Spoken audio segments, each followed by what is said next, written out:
अस्सलाम वालेकुम नाजरीन, आप देख रहे हैं एशियन न्यूज़ HD और मैं हूं मलिक खुर्शीद हसन। खबर शामिल कर रहे हैं कैपिटल सिटी इस्लामाबाद से। नुमाइंदा एशियन न्यूज़ राजा वकास की रिपोर्ट के मुताबिक अड्डा पीर बधाई रावलपिंडी मोड़ पर ट्रैफिक पुलिस की लूटमार।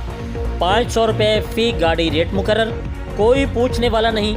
अगर इस्लामाबाद में ये हाल है तो बाकी मुल्क का क्या हाल होगा, मज़ीद देखिए इस वीडियो रिपोर्ट में।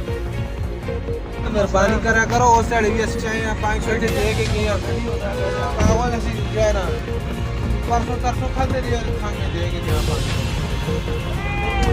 ये परसों तरसों नहीं खाते दिए सारा करे तो छोड़ के देखो ये पूरा 500 इसमें लाइक नहीं करो ना तो और साइड 500 दे के बहुत जोर करते